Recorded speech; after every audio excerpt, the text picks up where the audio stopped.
Every story has a beginning. For Evan, it begins in a quiet apartment filled with half-unpacked boxes, a new city waiting just beyond the door, and a small dog with more excitement than patience. Prague in late autumn carries a certain hush, streets slick with rain, trees shedding their last leaves, and parks where neighbors gather with their dogs as the evenings grow shorter. It is here, in Havlíčkovy sady, that two paths cross for the first time, one man searching for belonging, the other steady in his routine, and between them, two dogs chasing after a single yellow ball. The first thread in a story neither of them expects. This is Autumn Tales, Chapter 1, The Yellow Ball. Evan had only been in Prague for a week, but it felt longer, not in the way that meant comfort, but in the way time stretches, when you are waiting for life to begin. His new apartment was proof of it. Tall windows that let in a cold kind of light, high ceilings that made his footsteps echo, and half-unpacked boxes, leaning like unfinished thoughts. He had imagined moving abroad would feel cinematic, exciting. Instead, it was quiet. He ripped open another box, the tape snapping loud against the silence, and found an assortment of mugs wrapped in crinkled newspaper. He pulled one free and turned it over in his hand. A chipped handle. The last thing he'd packed, the first thing to greet him now. Setting it on the counter, he muttered under his breath, "How on earth am I going to unpack all this?" Behind him came a rustle and a snort. Cucumber, his King Charles Cavalier, had stuck his nose deep into another open box, tail wagging with abandon. The little spaniel was tricolored, patches of chestnut over his eyes, black along his back, white on his chest and legs, and entirely convinced that everything Evan owned was worth sniffing. His floppy ears brushed the cardboard as he dug deeper, and when his paw hit paper, the crinkle startled him into a playful bark. Evan laughed, despite himself. "That's not your toy stash, you know. Those are my books." The dog ignored him, as dogs do, busy cataloging the scents of a life that had been folded and shipped across town. Evan leaned against the wall, rubbing his temples. He was 28. A teacher transferred from a school he had just begun to feel at home in. And now, what? A stranger, in a city that still felt like it belonged to someone else. He dropped onto the nearest unopened box and pulled out a notepad. Lists always helped. Lists turned chaos into something he could fold, sort, cross off. The pen tapped against the page before he began. Okay. Priorities. Groceries. Detergent. A lamp that doesn't flicker. His voice trailed off as he wrote, but the scratching of the pen filled the silence. He thought of the lesson plans he should be drafting for next week, the names of students he hadn't met yet, the staff room where he'd be the newest face. He pushed the thought away and wrote down something simpler. Rug, maybe a clock for the wall. Behind him, Cucumber padded across the floor, nails clicking softly. The dog sniffed at the radiator, snorted at the draft under the window, then circled back to the front door. A sharp bark broke the quiet. Evan didn't look up. Not now. He scribbled another line. Umbrella. The November rain had already taught him that much. Another bark. Louder, this time. Then the sound of claws against wood as Cucumber scratched at the door. Evan sighed, lowering the pen. "You're serious? We've barely been here an hour." The Cavalier barked again, tail smacking against the wall in triumph. Evan looked around at the half-empty boxes, the half-finished list, the half-lived room. He could keep unpacking, he told himself. He could be responsible, sensible. But then he glanced at Cucumber, ears perked, eyes wide, body practically vibrating with expectation. The decision wasn't his anymore. "All right," he said, pushing up from the box. "First walk wins. Apartment can wait." He clipped the leash to Cucumber's collar, the familiar jingle ringing through the hollow apartment. The little dog spun in a circle, nails scratching the floor, nose already pressed toward the door. Evan grabbed his coat from the back of a chair and opened the door. Cold air rushed in, carrying the faint hum of the city, voices in check rising from the stairwell, the distant bell of a tram sliding past on the street below. For now, the list could wait. The boxes could wait. Even the job could wait. Today, Prague would meet Cucumber first. The air outside bit sharper than Evan expected, carrying the damp weight of November. He pulled his coat tighter and let Cucumber tug ahead, nails clicking against the stone steps that wound down from the apartment. The neighborhood was alive in its own gentle rhythm. Bicycles clattered past, their bells chiming like punctuation. A tram screeched faintly as it curved along the rails at the end of the street. Voices drifted through the crisp air. Chet mostly, but every so often a thread of English caught his ear, like a lifeline. Prague didn't shout the way some cities did.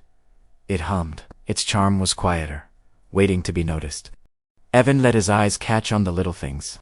Wrought iron balconies strung with yellowing vines, old wooden doors painted in peeling colors, and the warm fog that spilled out each time a cafe door opened.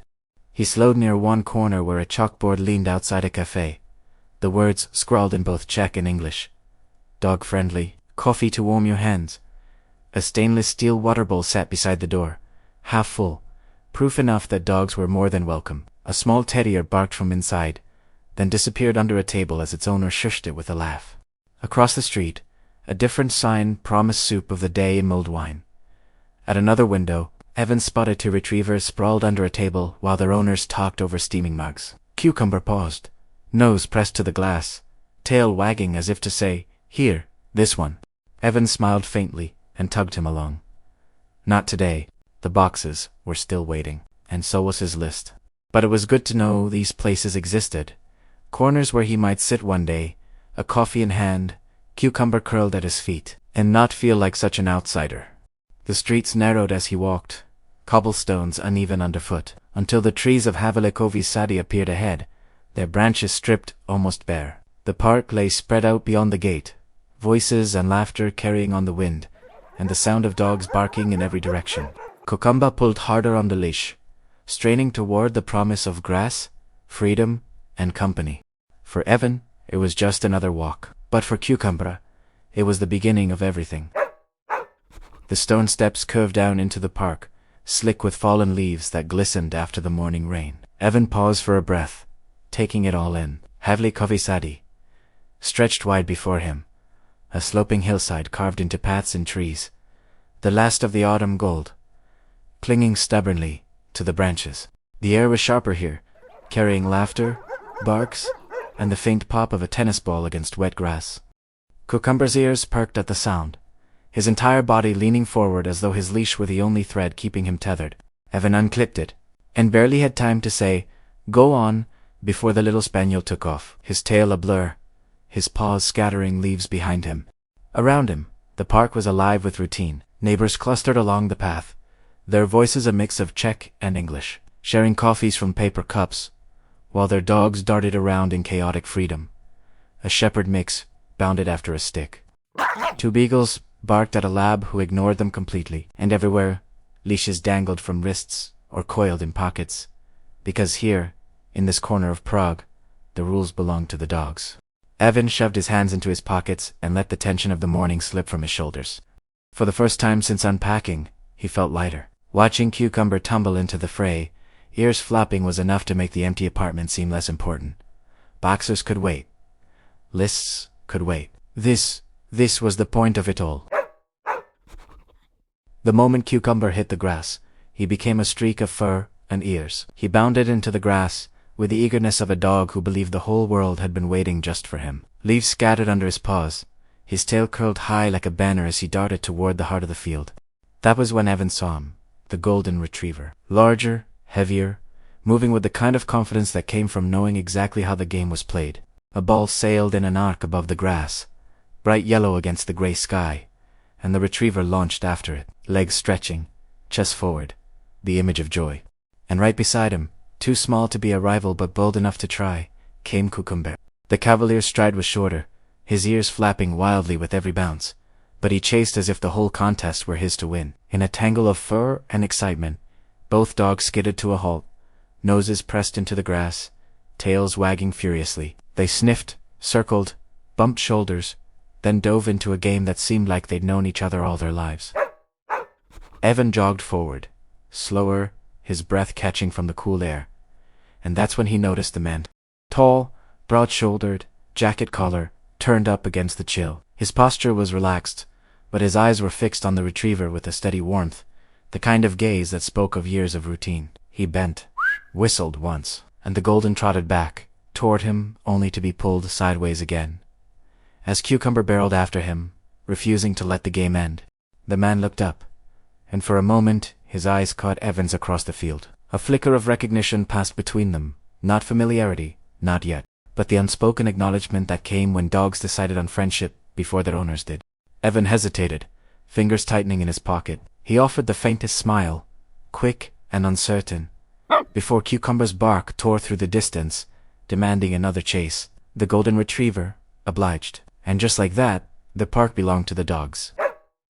The game stretched on, the ball arcing and tumbling, paws drumming against the soil. Every throw drew a chorus of barks and laughter from the edges of the field, where owners called encouragement in Czech and English alike. Evan drifted closer, drawn into the orbit of the golden retriever and his steady companion.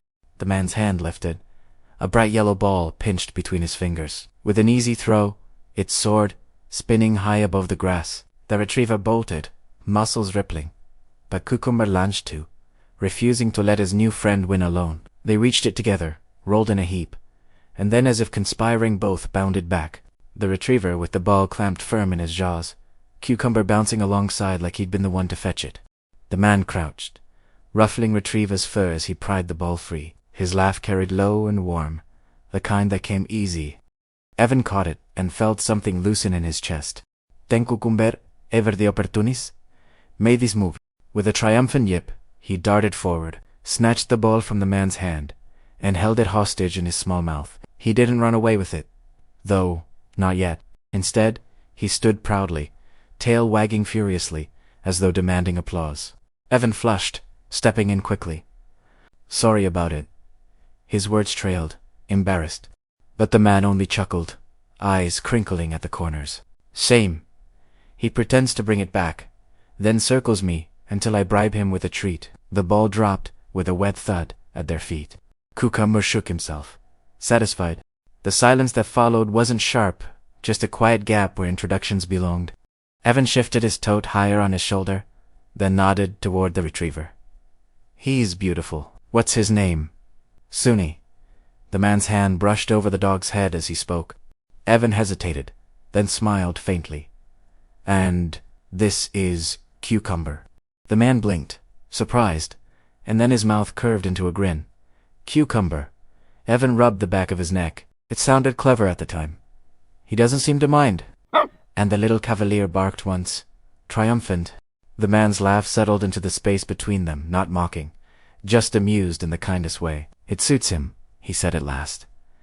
Evan felt his shoulders ease. For a moment, the cold air didn't feel quite so sharp.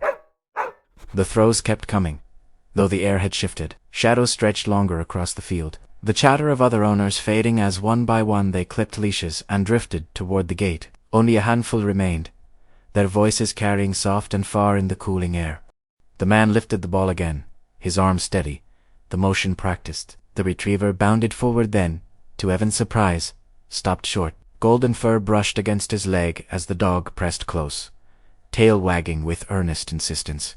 Evan looked at him, hand brushing the collar. The brass tag caught the fading light. Across it, in large, bold letters, "Sunny." Evan smiled under his breath, murmuring the name aloud, as though trying it on his tongue. Below it, etched smaller, was a line of numbers, and just above the digits, the word that snagged Evan's attention, Daniel. So that was his name.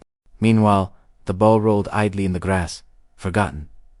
Cucumber darted after it, ears flying. His cavalier bounded across the grass, prize gripped tight, and made straight for the bench where Evan's tote lay slouched open. With a surprising determination, Cucumber nosed the flap aside and dropped the ball neatly inside. Then he shook his ears and trotted away as though nothing at all had happened. From across the field came Daniel's voice, warm and firm. "Sunny?" At once, the retriever turned, bounding back toward him with eager strides. The moment between them broke as quickly as it had formed. Evan bent to gather the strap of the tote, too distracted with clipping the leash and stuffing his notebook inside to notice the faint new weight. His mind was already on supper, on the walk home, on what errands tomorrow would hold. But Cucumber wasn't finished. He patted across the grass, small paws deliberate, and planted himself squarely in front of Daniel. With perfect posture and gleaming eyes, he sat, tail sweeping the ground like a metronome, the universal language of, "I know you have treats." Daniel blinked down at him, surprised, then laughed softly. "You've got nerves." His hand dipped into his pocket. Meanwhile, Sonny pressed close at his knee, whimpering faintly, still puzzled by the vanishing ball. Daniel ruffled the Cavalier, rewarding the boldness with a scratch that made Cucumber tilt his head blissfully. By the time Evan looked up, leash clipped firm, he saw only the end of it. His dog, charming another stranger. Embarrassment pricked his cheeks. He lifted a hand in a small wave, offered the man a faint smile, quick, polite, uncertain, and called softly, "Come on, Cucumber." The little dog bounded back, pleased with himself, while the tote at Evan's side swung with its secret. Daniel crouched to stroke his head, the retriever sighing, ears drooping, still searching the grass for what was lost. Around them, the park grew quieter, the last voices fading down the path. The ball was gone. The stranger was gone. Only the crisp rustle of leaves remained until Daniel's voice carried after him. Not loud, not insistent, just simple, almost casual, "See you around." Evan glanced back only briefly, a shadow of a nod, before he disappeared through the gate with Cucumber trotting at his side. The apartment door swung shut with its familiar weight, but tonight the sound felt different. Daniel set his keys in the dish, loosened his scarf, and let Sonny bound past him into the flat. Normally the retriever would trot straight to his spot by the couch, flop down, and wait for the evening to begin. But not tonight. Sonny went to the basket instead, nose buried deep among the toys. Plastic clattered, ropes tangled. He pawed out a red ball, sniffed it, then let it roll away untouched. A green one followed, then a chewed rope tug. None of them earned more than a glance. His tail drooped, golden fur losing its usual sweep. Daniel crouched beside him, brushing a hand gently over his ears. "What's wrong?" His voice was calm, but the retriever's quiet whine tugged at something deeper. Daniel's brow furrowed. "Wait, were you looking for the yellow one?" He patted his jacket pocket, half expecting to feel the smooth shape there. He picked up one of the old balls and rolled it across the floor. It bounced once, stopped near the bookshelf. Sonny didn't move.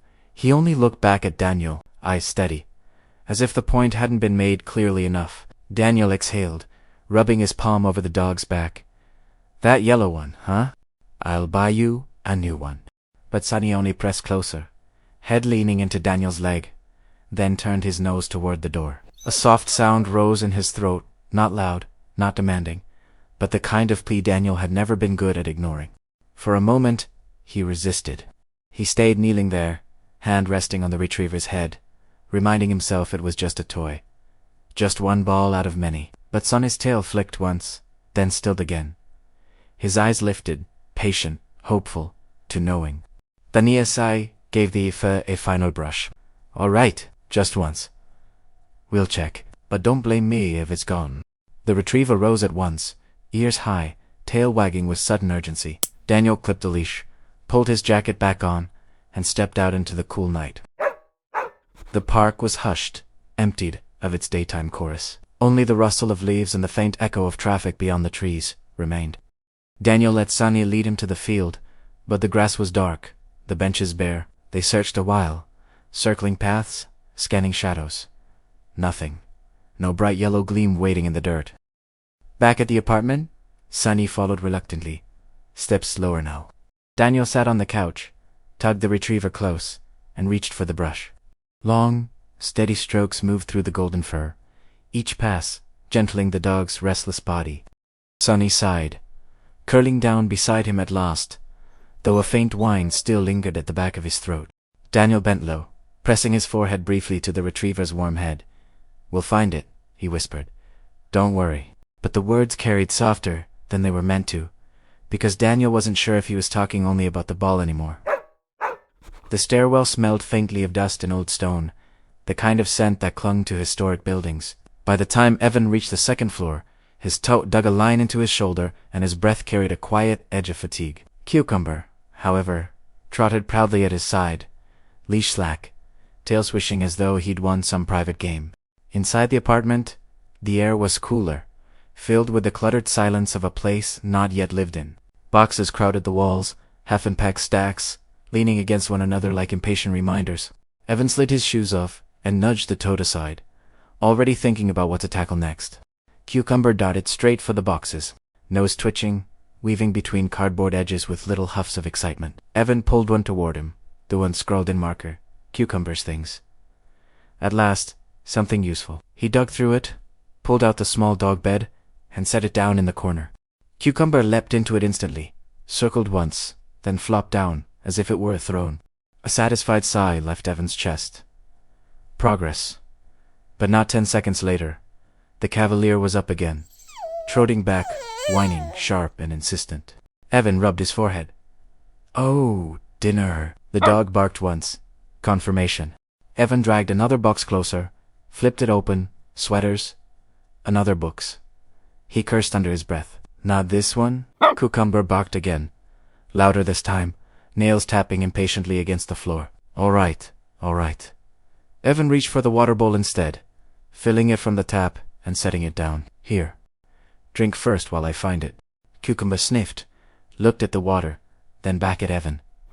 Another bark, sharper. Evan groaned. "You're impossible." He went back to the stack, digging deeper, until his hand closed on the crinkle of a food bag. Relief rushed out of him. The sound alone transformed Cucumber. The Cavalier broke into circles, tail whipping like a flag, paw scratching a staccato beat against the floor. Evan laughed, despite himself, pouring the kibble into the dish. Cucumber lunged forward, devouring it with single-minded joy, tail swishing the whole time. When he was finished, he slurped noisily at the water, then patted back once to check on Evan, as if granting forgiveness. Evan leaned back against the nearest wall, still surrounded by towers of boxes. "You're going to run this place, aren't you?" Cucumber yawned, already climbing into the bed again. Within seconds, he curled small, a warm bundle of fur, and slipped into sleep. Evan watched him for a long moment, the sound of his dog's quiet breathing filling the apartment more fully than any furniture could. Then, slowly, the corners of his mouth softened into a smile. The night stretched ahead, cluttered, uncertain, but with Cucumber snoring in the corner, it didn't feel quite so empty. In one apartment, a golden retriever sighed against his owner's lap, still restless for the ball that had gone missing. In another, a Cavalier spaniel curled into blankets, belly full, the sound of his sleep filling a space still crowded with boxes. 2 dogs, 2 men, 1 city settling in tonight. Neither of them knew how quickly a simple game in the park would pull their lives closer together. But tonight, the threads were already tied by a single yellow ball tucked quietly away. This was Autumn Tales. Chapter 1, The Yellow Ball. If you enjoyed this chapter, don't forget to follow and subscribe to our channel for the next chapter, where a lost toy finds its way back, and perhaps something more begins to take shape.